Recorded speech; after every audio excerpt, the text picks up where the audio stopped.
Good evening, everyone. I think we're more or less ready to begin. I'm just going to adjust this first.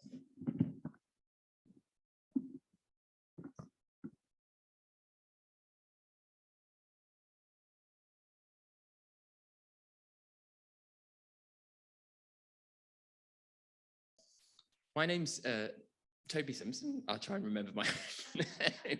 My name's Toby Simpson. I'm the director of the Vienna Holocaust Library, which is where we are this evening. The Vienna Holocaust Library, if any of you haven't been before or haven't heard of it, is the world's oldest collection of material relating to the Holocaust, and it's also Britain's largest.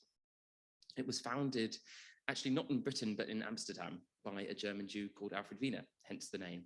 And he was one of the earliest experts on the activities of the Nazis. And he also worked with especially German Jewish, but also other non-Jewish and non-German colleagues to build up important collections of evidence of what the Nazis were doing, especially the crimes that they were committing. And so the evidence gathered by Vienna, which came to London just before the war, was actually used in the Nuremberg trials. And since we're talking a lot, we'll be talking a lot this evening about the long path of justice and where justice failed also after the Holocaust, I think it's definitely an appropriate place to hold this talk. So I'm very pleased to welcome you all here this evening. Also pleased to welcome our online audiences. The library is still getting used a little bit to doing hybrid events, but it's a real pleasure to do so because it allows us to reach people all over the world. So I'm really pleased to be here this evening. So tonight we'll be talking about a very important new book called Come to This Court and Cry, How the Holocaust Ends by Linda Kinstler, which is an absolutely fascinating non-fiction debut. And we'll be hearing more, of course, about it from Linda herself. And we were initially going to hear also from William Shawcross. I think Linda will be able to point out the connection between William's father's Hartley Shawcross and this book. Unfortunately, William in the end wasn't able to join us this evening due to an unavoidable, unexpected commitment, and he sends his apologies. Would have loved to be here, and he has sent a video message, so he'll be joining us in spirit, and I'll be showing that shortly. But first, I want to introduce our speaker. So Linda Kinstler, who has written this amazing book, is a contributing writer for The Economist's 1843 magazine, and she's also a PhD candidate at the University of California, Berkeley. And she's also an established journalist whose writing has appeared in the New York Times, the Washington Post, the Atlantic, and other major publications. And previously, before her current work with The Economist, she was managing editor of The New Republic, where she especially covered the war in Ukraine. So welcome, Linda. We're delighted to have you here. And before I ask you to come to the podium, I'm going to first show William's video of introduction. And so I will get that up, and then before pressing play, I will briefly introduce William.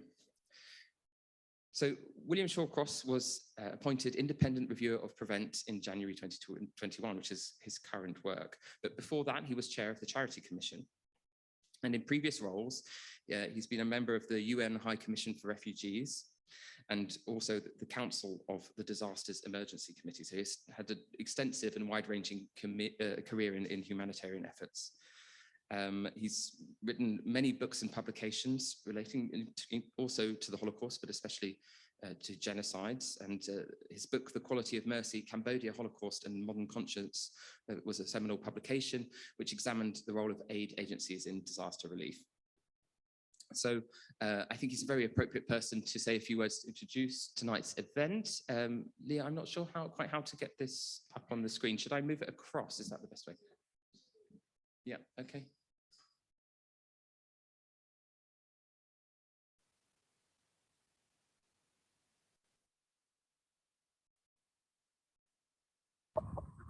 Yeah, started. I'm William Shawcross, and I'm really sorry not to be with you tonight to discuss Linda's extraordinarily important book. There are thousands of books.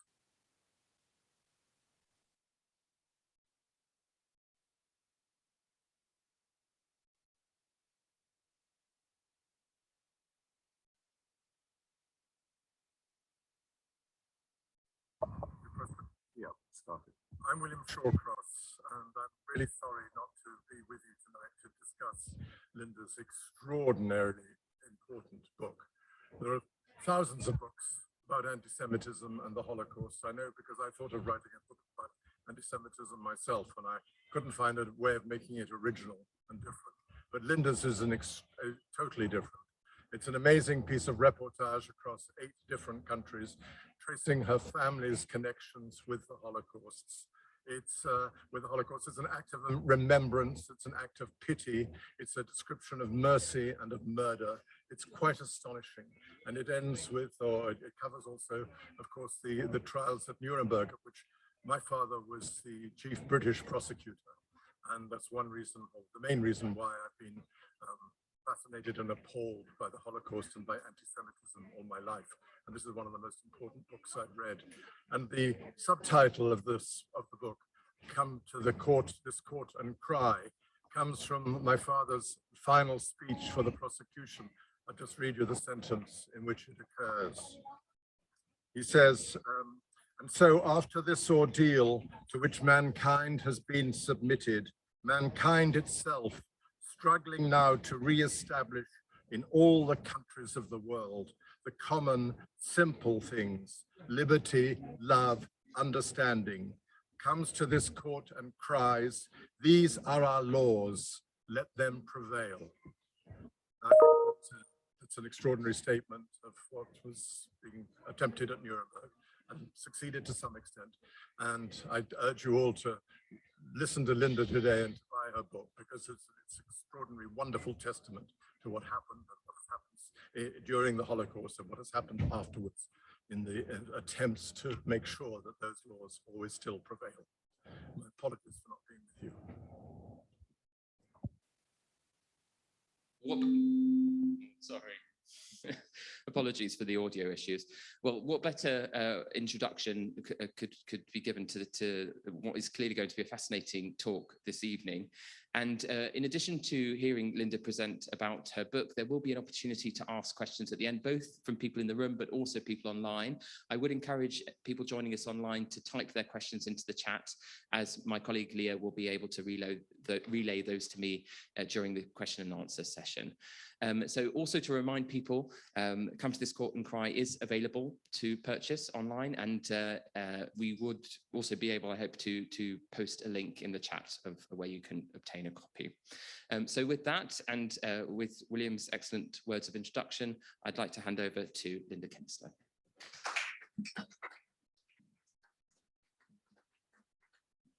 Okay, thank you all for being here. Oh, I need to put the slides up. Yes, sorry. That's just done that.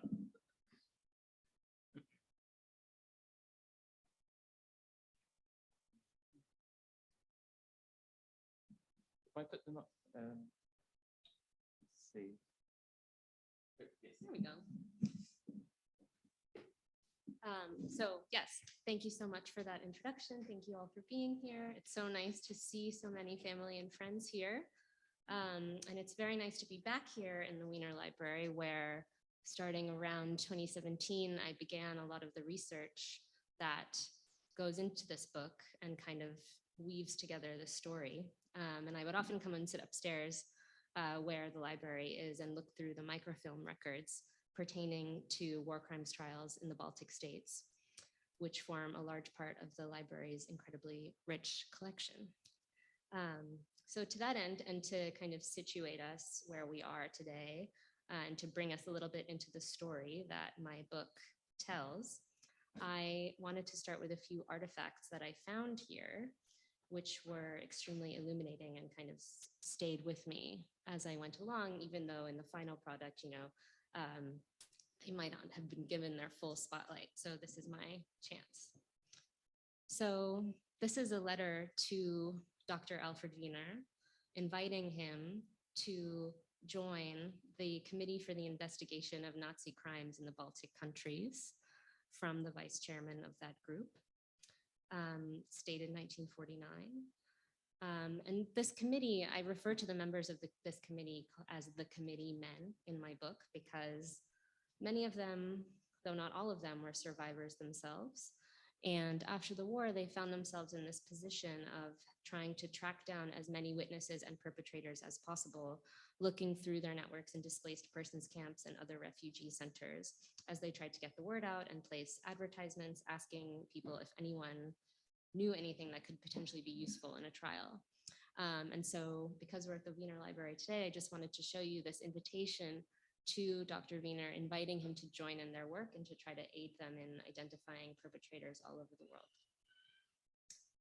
The chair of the committee for the investigation of Nazi crimes in the Baltic countries. It's a very long name, but actually it was just kind of a hodgepodge group of men who came together, and some women, who came together and kind of volunteered in the post-war years, seeing that the possibility for trials was dwindling and trying to see what they could do to expedite them. The chair of the committee was a man named Herman Mikkelsen, an independent Jewish businessman who served as chairman and treasurer of the committee and the leader of the World Jewish Congress. And from his offices here in London, he was overseeing a worldwide search for evidence, sending marching orders and encouragements to Baltic refugees all around Europe.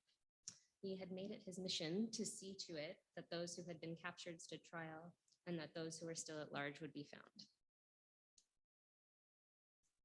And so this was also one of the documents that I found upstairs. One of the committee's jobs was to find, quote, the worst criminals still unpunished. And one of them was the man in this photograph.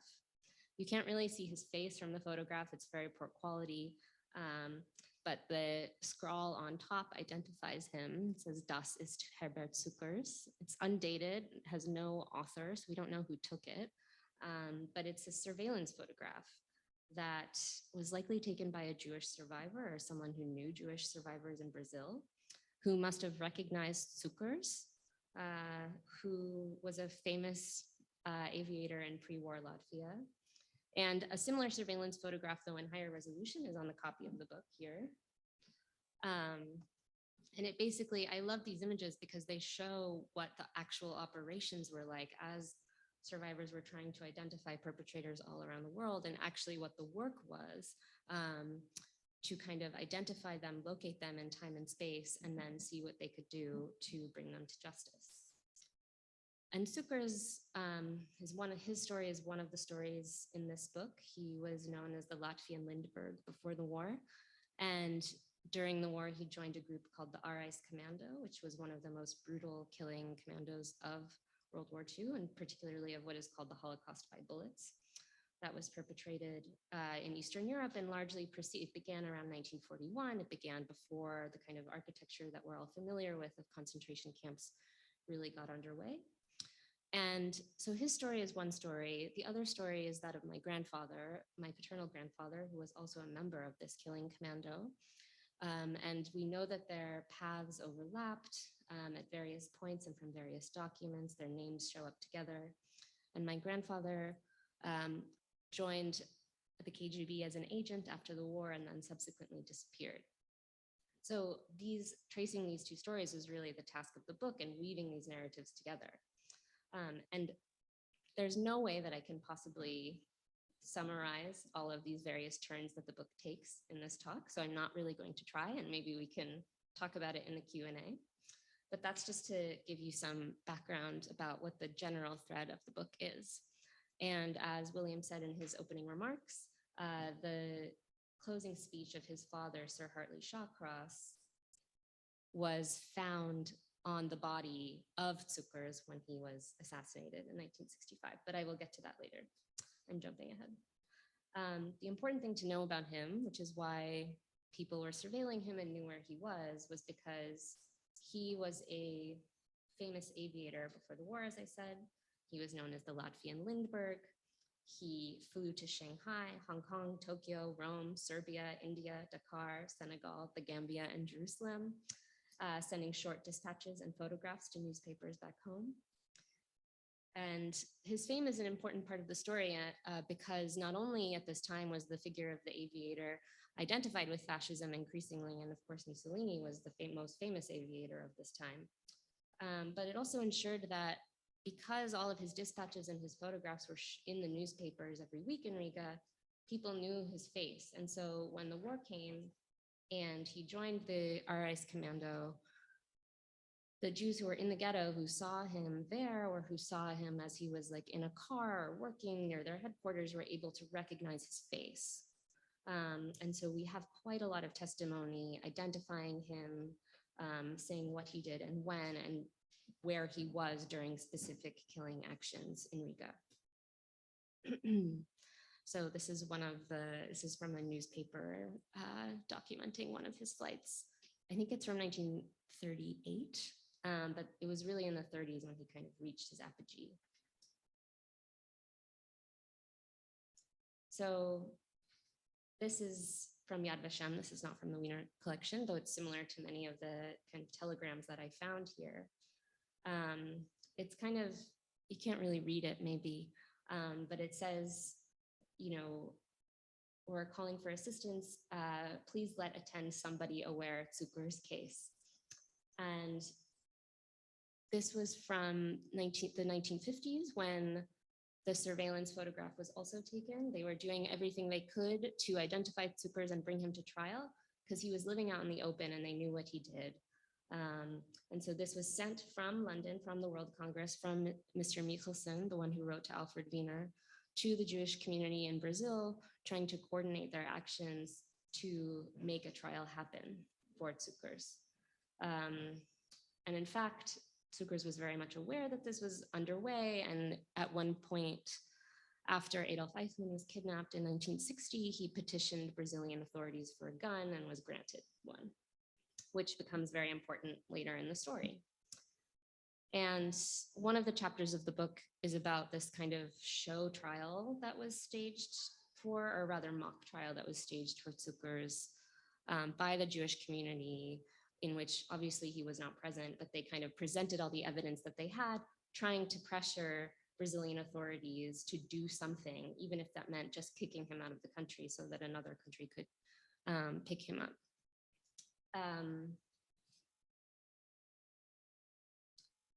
So this is in many ways where the story that I tell in the book begins.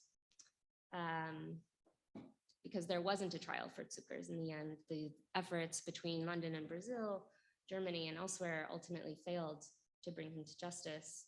And what happened was in 1965, 5 years after the kidnapping of Adolf Eichmann, one of the same assassins was sent, or one of the same agents rather, was sent back to South America, to Montevideo, with the particular mission of court-martialing and killing Zuckers. And the official reasoning for this was because the statute of limitations for prosecuting Nazi crimes was at risk of running out. And so the Israelis gave this rationale that said, you know, we need a dramatic action to show, actually, there are still perpetrators who are around, who are going unpunished. This, if we murder Zuckers, and if we leave this kind of plea of Sir Hartley Shawcross, come to this court and cry, you know, these are our laws, let them prevail, that perhaps something would happen, perhaps the statute of limitations would be extended. And the historical documents don't really support this. It's very interesting to me. I'm not sure how interesting it is to everyone else, but the historical documents don't support that the statute of limitations was going to be eliminated at that moment, because people were aware that there were a lot more perpetrators around. So it's kind of this abiding mystery. Why did they end up murdering him rather than kidnapping him as they did Eichmann? There were subsequent kidnappings after this mission, especially one in 1966, that ended up in kind of very, very disappointing trial in which the perpetrator was allowed to go from the courtroom back to his house in a Mercedes every day. So this is how Zuckers ended up, stuffed into a bloody leather trunk in a neighborhood called Shangri-La on the outskirts of Montevideo, near the beach. And obviously it was very briefly this kind of event that took over the headlines. It was this kind of, at the time, these stories of Nazis in hiding were very much in the news. Mengele had not been identified. And there was some kind of, there were a lot of rumors about maybe this was a double-cross plot. But then after that, you know, the men who assassinated him were able to get back to Israel under false names, and the whole Tsukurs case kind of fell off of the headlines, basically for a long, long time. And my book begins because I discovered in 2004 that, or I discovered rather much later that in 2004, the Latvian general prosecutor had opened a criminal investigation into Tsukurs, which is essentially a pretrial investigation. But it meant that everything that people had fought for, that Michelsen had wanted, that the Committee on the Baltic Jews had been pursuing, in a twisted way was happening, in that he was being investigated for what he had done during the Holocaust, but the conclusions were going to be quite opposite, all the indications were suggesting, to what they wanted to happen. Because since it was happening so late, so many decades after the fact, a lot of the witnesses had died, a lot of the testimonies could not be admissible. And so this was really the epistemological problem that I set out to figure out in the book, is that what do we do now when we have a juridical system that still allows us to prosecute these crimes, but we also have an evidentiary system that means that what we do have corrodes as time goes on. And so actually, this on the left is from a Brazilian tabloid showing the trunk that he was found in, and you can kind of see the blood seeping onto the floor. And then in the bottom left is a image from when he arrived at the airport and met the Israeli agents or the Israeli agent rather, who was in disguise as a real estate agent. They were going to do some business together. And Tsukurs was rather paranoid, so he always had his gun and his camera with him. So he took photographs of this encounter, which then were used in Interpol to try to identify who the agents were, although that was very unsuccessful. And then on the left, I just find this amusing, is a Latvian newspaper excerpt announcing his murder.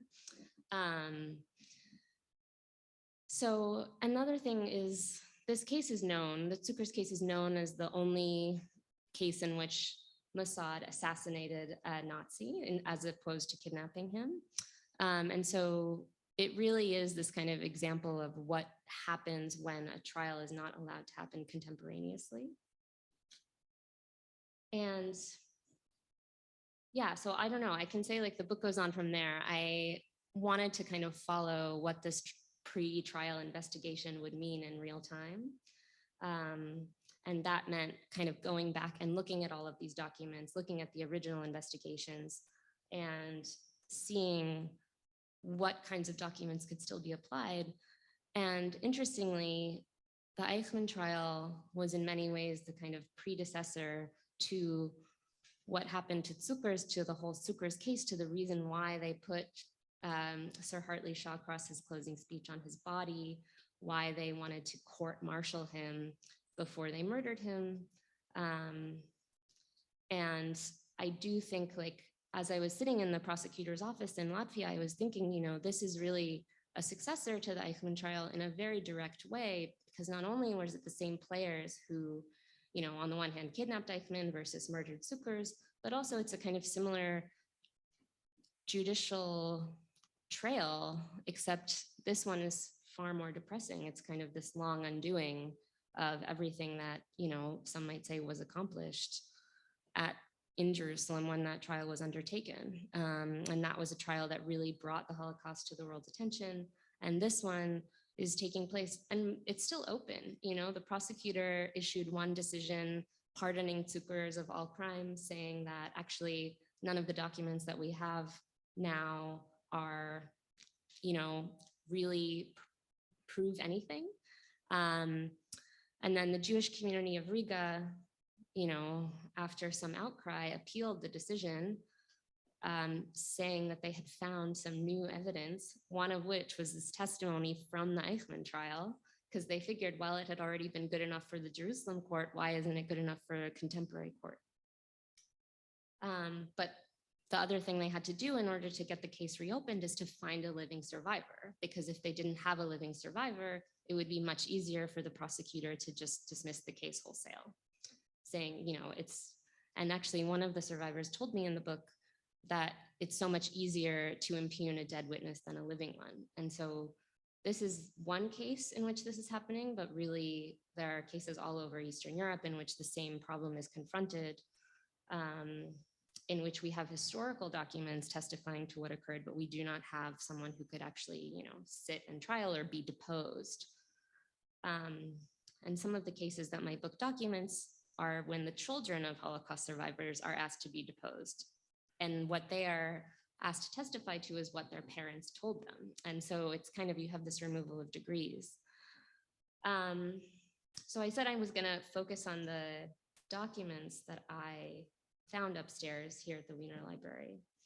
And so I just wanted to end, or start to end, by showing you one of the most profound and moving documents that I came across here, which in many ways really gets to the heart of the book, and also to the subtitle, How the Holocaust Ends, which I realize, requires some explanation. But I think this letter, it's really a report from 1950, documents these kinds of questions better than I could. So I'm just going to read briefly the part of the book where I say what this is. And I think it's nice just to see what archival documents look like when you come across them in the microfilms, with particular passages underlined. And in some cases, they're in pencil. I didn't bring these documents onto the presentation, but they're like kind of marked up by hand, and you can kind of see how they were circulating in real time, as so many of these things that we now know were unknown, and no one knew it would happen. No one knew if there would be trials. In some cases, the men that they had in custody literally escaped and weren't found for decades. So it's really an interesting moment.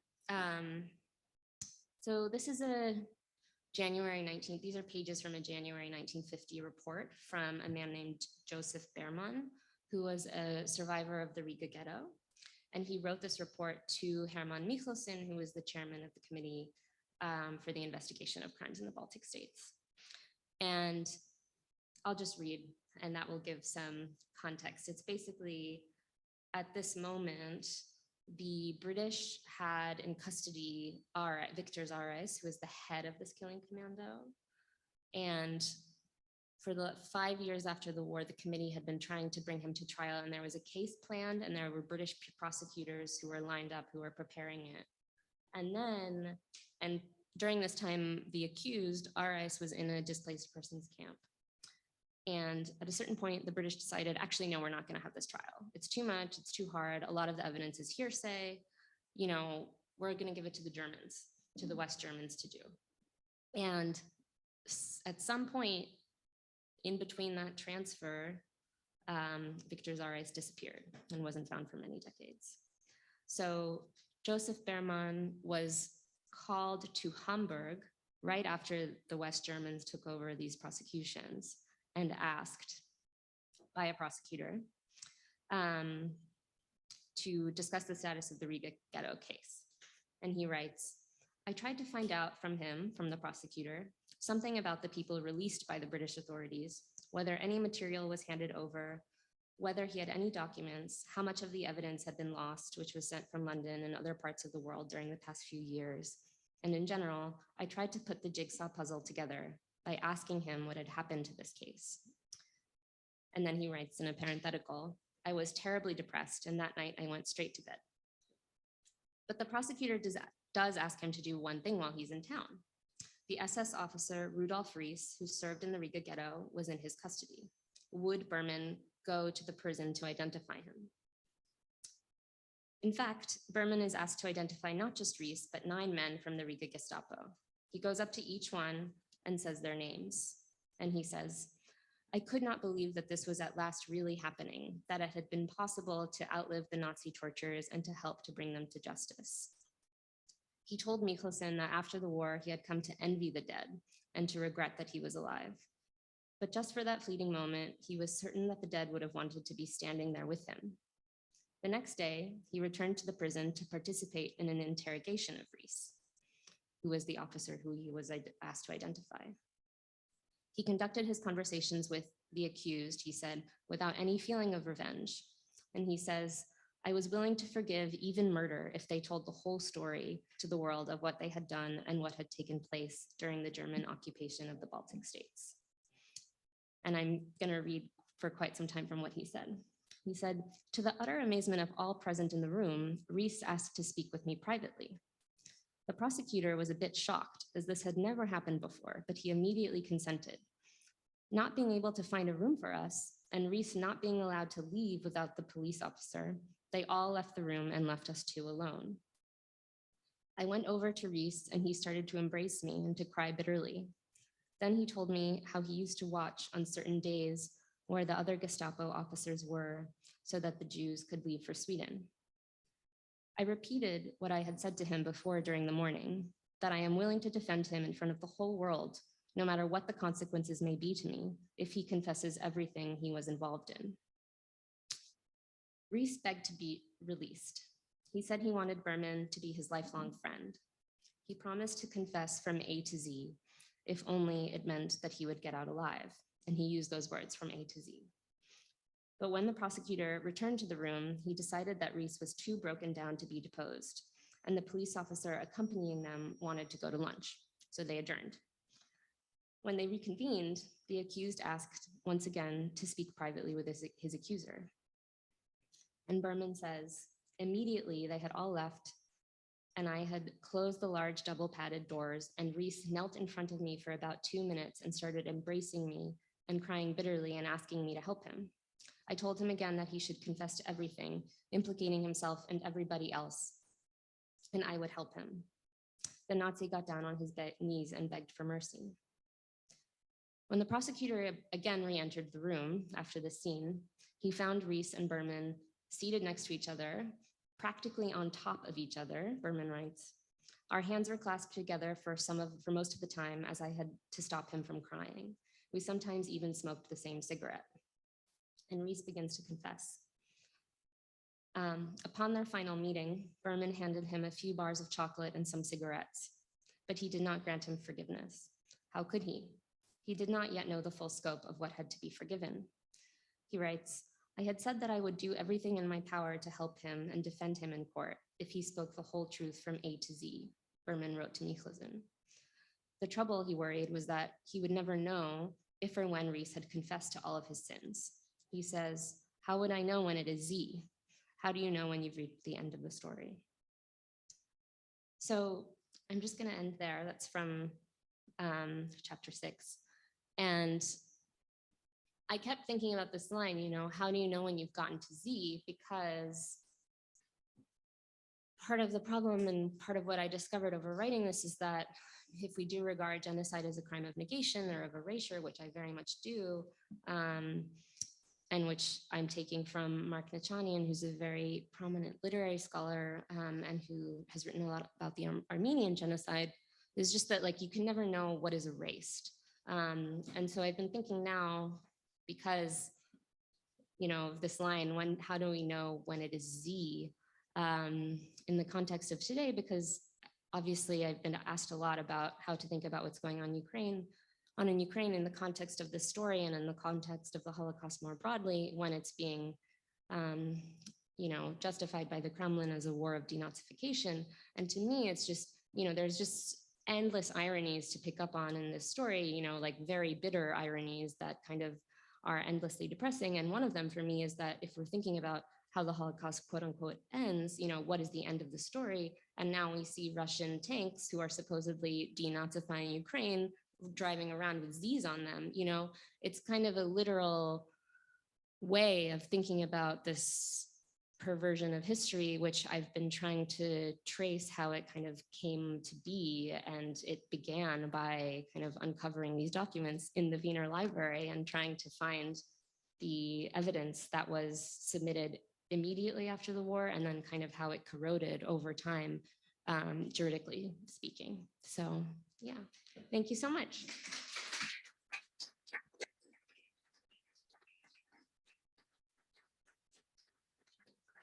Thank you so much, Linda. I'm going to now open the floor to questions, but if I could start off by asking a question myself. And I just wondered some of the important scenes that you evoked took place in court, and in fact the title evokes the court as a kind of maybe a privileged space where speaking has a certain significance, where truth has a certain weight. And I just wondered if you could say a bit more about what the court means to you in terms of when the Holocaust ends. Did it provide at times closure, or was it in some ways a flawed way to try and seek closure, to seek it in court? I mean, that's a huge question, but I just wondered a bit about, you know, is the court, given that the example you described is actually an assassination, there wasn't, you know, a court moment for that man, and so what was lost through that, for example? Yeah. Well, I mean, I think that's, again, I mean, because as you said, there wasn't a trial for Zuckers, it opened up this kind of endless revisionism because there wasn't a verdict. You know, of course, you can always argue with a verdict. You can always say that it was unfair. You can always say it was a show trial, but you still have a conclusive decision to look back on. And the counter case to this is Victor Zarais, who was eventually discovered living under his wife's name and brought to trial and died in prison. And there isn't a similar cult of revisionism around him, partly because the evidence is more clear cut. It's, you know, the commando was named after him, you know, and he sat trial and people came to testify in person against him. Because Zuckers was killed before he was given a trial. And it's interesting, there's this specter in some of the documents and in some of the news coverage where he's referred to as the Latvian Eichmann. And there's kind of, as I was reporting and doing my research, I often found that people were speculating about whether the Soviets were planning a trial for him to answer the Eichmann trial, right? Because they had their own answers to Nuremberg. They had what is known as the Little Nuremberg in Riga, which is taking place at the same time as the International Military Tribunal. So that's one of the abiding mysteries. And the police commissioner in Montevideo who showed up to the crime scene, he held into his dying day that there were holes in the trunk that they left him so that he could breathe, so that they could supposedly get him on a ship and bring him to the Soviet Union to stand trial. And when I finally got to go to Uruguay and look at the trunk, there was only the top of it left. So it's kind of a literal instance of how evidence kind of disappears over time and disintegrates. So I couldn't verify for myself that there weren't any, but all the accounts of people who have seen it said absolutely not. And so it's just one of these things we might never know.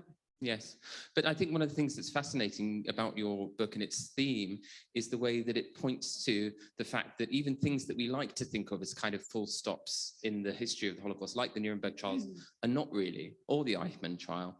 And even the idea of a little Nuremberg, it sort of it hints at that fact that there is no way to draw a line under any of this. And so I wondered actually, just before I open the floor, about the difference in terms of how people understand these stories when we're talking about the Germans and collaborators, and the fact that that makes the story more complex, and actually in ways that I think in Holocaust memory is still not fully digested or fully widely understood. So for example, if you ask school students in the UK today, you know, who was responsible for the Holocaust, very few would say the Germans and their collaborators. Most would just go for, well, probably for Hitler, actually, if you're giving a multiple choice question. You know, but people have done this research. So I just wonder if that aspect complicates your story further, that this is a story of collaboration as well as about the Holocaust as such. Yeah, I mean, absolutely, because, and part of the reason why I thought it was such an important story to tell was because, you know, the story of German perpetration of the Nazis, of the high command, is so well known. You know, we have the memories of Nuremberg, you know, memorized in our heads, or at least I do. And how it played out in Eastern Europe is a much fuzzier picture, partly because of a lot of the trials that happened were during the Soviet period, and while they were very well publicized at the time, and especially within the Soviet Union, they've kind of faded from memory, and the historiography, there was kind of a gap there. But it's also important, you know, in the Latvian context and in context of other nations that found themselves kind of, one person described it as shuttled like flotsam, you know, between two occupying regimes, between the Germans and the Soviets, that you had certain families in which one brother served on one side and one brother served on the other, or men who switched sides in between the war, during the war. And so you know, there are so many words you can use to describe this. One scholar calls them choiceless choices, you know, situations in which people literally didn't understand what was happening in front of them, which occupying regime was the one that was supposedly going to bring them independence. And particularly in Latvia, and in all of the Baltic states, the allegiances, like, you can never answer a question like, what side were the Latvians on? You know, that is not a question that you can answer in one sentence, because people went into the forest, there were partisan fighters on all sides, you know. So I wanted to kind of give a more nuanced portrait of perpetration, and also, you know, to suggest that, like, what happens when all of these kinds of unknowns, when we don't know what happens when we get to Z, how that erasure always inflects how we think about them and how we think about these figures. Fascinating. Well, I have other questions I could ask, but I definitely want to open the floor to questions. So some questions, yes. I should give you the microphone, otherwise the people online won't be able to hear. Okay, can everybody hear me? Yes? Linda, I haven't read the book, so if what I'm going to say is out of the court, just shoot me down. We are not a people who are known particularly for closure. We still remember the Greeks. We still remember some of the horrible things that happened. My question is really, were these trials more for the Western world to look for closure for what had happened because of their anti-Semitic history, rather than us looking for closure for something that we are never going to forget? Yeah. I don't know. I mean, I think of those, I think the kind of desire for closure is, and I think about this a lot, I mean, I think it's nearly universal when you're talking about a war. And the question of when you end a war, how you bracket war, is one that I think is completely fascinating and that no one has really ever figured out. And in fact, like, you could very well argue that World War I continued until 1991, at least if you're like thinking about the financial agreements that were in place then, you know, where in 1991, after the wall fell, Germans found themselves having to pay back World War I debts, and they didn't know what they were. So yeah, I don't know. I mean, I think a trial is a very convenient, it's a show, it's a theater piece, you know, and that's why we often resort to those kinds of metaphors to describe what they do. And the reality is, like, and why this particular case fascinated me so much is because it kind of defies that. It shows that this, you know, clearly this case was opened out of a desire for closure, out of a desire for some definitive, it was, you know, I don't want to say yes or no, because it was definitely opened for like a yes, he was not a perpetrator, right? It was opened with the desire for clemency for this dead man. And the way that it kind of remains open, kind of infinitely deferred, I think is extremely emblematic of, you know, what these trials are and how we think of like world historical trials like Nuremberg or like the Eichmann trial, where, you know, we see it today, every day people are arguing about what their legacy is, right? The Russians are saying they're going to hold an international military tribunal, and so are the Ukrainians. So, and Francine Hirsch has written really beautifully about what that means and how they can take different lessons from it. So yeah, I mean, I think we have this kind of universal desire for that. And the question, I mean, of never forgetting, that's kind of the question that opens the book, is like, with this Yerushalmi quote of what if the antonym to forgetting is not remembering, but justice, right? So what if that means, like, what if remembering is in and itself what is not enough? And of course, justice is also in and of itself not enough. And so the question is, what is, you know, or is this, how do we inhabit this kind of endless deferral of judgment? Yes, I think one of the other things that you could argue is universal is this sort of search for a usable past. And I think that happens on the individual level, but also on the community level and the level of national history too. And I wonder if, because you've done writing on the Ukrainian conflict as well as this book, I just wonder if you could say anything about whether you feel that that search for a usable past is especially acute in former Soviet states or in Eastern Europe, because there is a lot of problems that have emerged, actually not only in former Soviet states, but also in places like Hungary, which is of course in the Eastern Bloc, where a distortion of the Holocaust has been linked to a kind of creation of a usable national narrative. So I just wondered if you just could say something about that. Yeah, no, I mean, I think obviously, you can never predict a moment that you're, kind of birthing a book into. And unfortunately, this is one in which this particular story is being extremely manipulated. And I do think, like in the Ukrainian example, there's absolutely a search for, quote unquote usable past, but the fact is they already have one, right? It's just been submerged for many, many decades and literally not allowed to come to the fore. And I think that's basically what's been happening ever since Maidan, is that these kinds of figures, Shevchenko has been, he was never not present as a national bard, but he's definitely had a resurgence. And now you see his poetry on the kind of tattoos and flags of Ukrainian soldiers. And I do think, like, one of the shames, like one of the great, great shames, and why one of the reasons I find this, what's going on now, to be so disturbing, is that I do think that Ukraine is and was at a moment right before this full-scale invasion began, where they really were trying to, there was a kind of collective effort to not come up with a usable past, but to understand the full complexity of what happened. And there were a lot of contentious memorial projects going on there that embraced the kind of holistic facts of how the Holocaust was perpetrated in that land, and a willingness to engage with it on the public. And now, of course, because of the war, those projects have been literally destroyed. And, it just kind of, it's like you can't even articulate how deeply ironic it is, or how depressing. So all I can do is like hope that, whenever this ends, they can pick up where they left off, but I don't know. I don't know if we have other questions in the room, or perhaps any in the chat. One in the chat? Yeah, okay, I'll pass back to...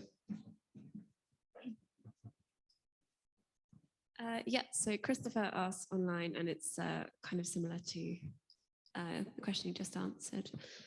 Should the Putin claim that Russia is denazifying Ukraine modify any way in how collaboration under the Nazi occupation is analyzed? I would say, immediately no. I don't know the context of which the question is being asked, but I think that's one of the reasons why this is like such a cynical war. And, the denazification claim, I think it's so immediately confounding and horrifying, right? Because we in the West regard, any whisper of collaboration as like the ultimate evil. And so it kind of immediately demands that anyone who hears that claim investigate it and take it for a second seriously. When in fact, what that is doing is kind of manipulating Ukrainian history and kind of framing it as a whole nation of collaborators. And, I think in the way that this conflict is being discussed by its participants, by President Zelensky, by Israeli leadership, by the Germans, everyone is invoking this past. And similarly with Nuremberg, it's being kind of marshaled in different ways, as the past always is. And so I certainly don't think it should change how we view collaboration, but I do think it means that it's exposing the ways in which we have not yet come to understand it. And certainly the ways in which the Russian public has not come to widely understand it, and parts of the Ukrainian public as well. So I think it just kind of articulates the kind of public problem of identifying how you educate people about this. That's not just this simplistic, I don't want to pass judgment on it, but often it's just, well, if we show them, if we show students, if we show people, a survivor or a testimony, that will be enough. And I think, we've had decades to learn that it's not. So one of the things that your book does brilliantly, clearly, is to look at some of the mechanics and the obstacles that survivors faced in order to get justice in courts. So needing to really find fragments of evidence often to identify and place perpetrators. And I just wonder if you're rifling through that and understanding that in all of its granularity has prompted any thoughts about what we ought to be doing today to support gathering of evidence, because people are trying to do that now in the Ukraine. Yeah, I mean, it's one of those interesting moments, right, when there's 10 million different groups collecting evidence in Ukraine right now, which is great for the most part. But it also can be very damaging if the people who are collecting it are not trained in, when you speak to a witness, those kinds of things. And so you can see it in these documents upstairs that a lot of the depositions are collected over and over and over. They're translated and copied and sent, every which way. And then the problem is people need the originals, and anything short of the original will not suffice, and the original has been lost or burned or something. And so then the testimony is just thrown out wholesale, or, there's all these reasons why witness testimony can be thrown out. And it's interesting. I mean, Nuremberg is thought of as this kind of grand documentary trial, because the US chief judge wanted it to not rely on witness testimony precisely because it is so fallible. But the reality was they didn't have that much evidence at that moment. They still hadn't found the kind of minutes from the Wannsee conference, for instance. So they did actually have to rely on spoken testimony, even if the chief justice did not want to. So yeah, I mean, one of the heartbreaking things for me was just literally seeing how survivors on their deathbeds were being asked to give depositions to Israeli authorities, American authorities, literally in a race against the clock to try to get things submitted and accepted by the prosecutor's office for this case that might or might not ever go to trial, for a man who was dead. And so it's just like so many circles of question marks and equivocation. And I just wanted to kind of document the sum total of all of those gaps or kind of, fissures in the record, which I do think is kind of changing in real time. So yeah, I mean, I think also the other thing that's thread through the book is about evidence and about how we want to forensically identify what exactly happened in the past, how we want to know who shot the gun, who pulled the trigger, where were they standing, where did they shoot, what direction did it go in? And, we have the ability to do that, and it's very fruitful when we look at a contemporary crime scene to identify things and to expose new facts. But if you're looking in the past, it kind of can lead you down the wrong road. And of course, we all want to know these things. We all want to have definitive answers. And I think, I'm sure a lot of people here will be familiar with what just happened with the cold case investigation to find the person who betrayed Anne Frank. But basically, they conducted and a former FBI investigator conducted this multi-year process to try to find the precise person who betrayed the Frank family, and claimed to have done so and publicized it, in a book and all these kinds of very mediatized ways. But then, in fact, a lot of historians were, said, no, in fact, we cannot prove this. This is a very alluring conclusion. This is a very kind of, deceptive way of framing what happened, and the reality is much more complex. So. Yes, and I think they've had to withdraw the book from publication as a result. Question here. Sorry, yeah. I'm curious about the writing of the book. As anyone who's here or has read it would know, it's very expansive. It covers multiple continents, many time periods, many characters, and you've written it in this sort of fragmentary way where you're kind of layering these things on top of each other. And often I felt like letting the reader come to their own conclusions. How did that sort of form come to you? Did you know you'd write a book like that starting out? Was it sort of something that came in the writing process? Did you end up rewriting it several times? How did that, come to you? Yeah. Genevieve also very kindly read some of the manuscript. So thank you. I don't know. I mean, I did definitely rewrite it several times. I really wished I could have, and I still wish, you know, I think I dreamt of writing this as a fiction because it doesn't hold you, you know, so close to the facts, and you kind of get more license. And I think a lot of nonfiction authors feel that way, where it's like, you know, you have to follow what is in front of you. And so that kind of tells you how it should be, right? Because I thought I wanted it to be chronological, but also this is a book that defies chronology because it's always about how, you know, the past is lurching into the present and the present is lurching into the past, right? And so it's literally going both ways. And so that was very, very, very difficult. Especially, you know, I found this novel in which my grandfather was a fictional character and that he was the one who orchestrated the murder of Zuckers in Uruguay. And I thought, oh my gosh, like what world have I fallen into? And so I ultimately opened the book with that just to kind of plunge the reader into the full absurdity of this situation.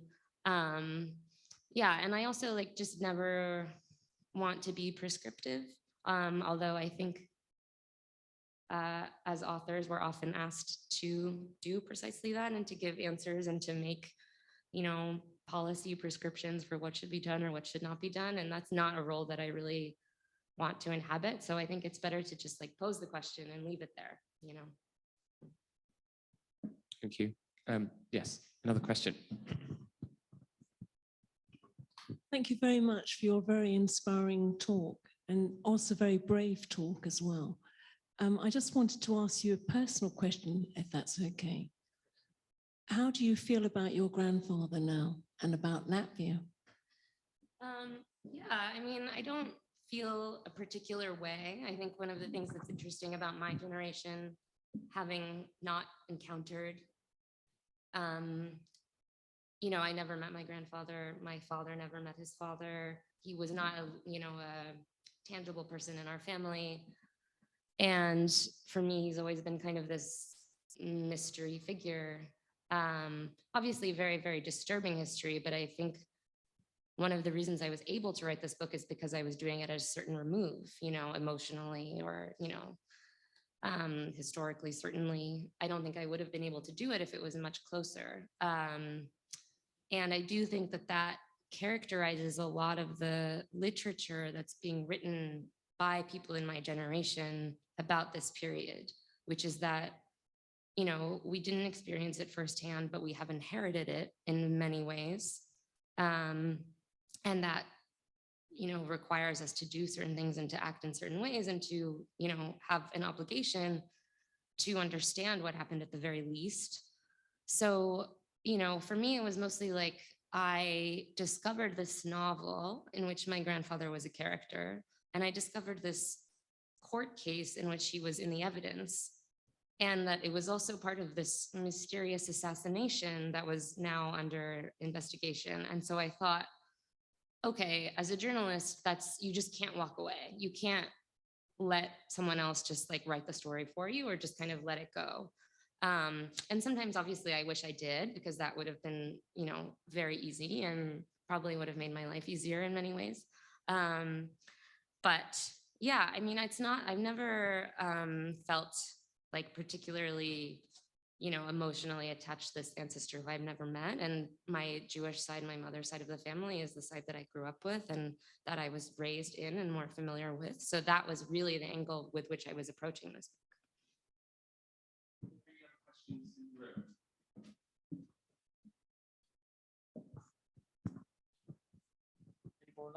Okay, well, I think in that case, it rests with me and, of course, all of you to say thank you to Linda Kinstler for a fantastic talk.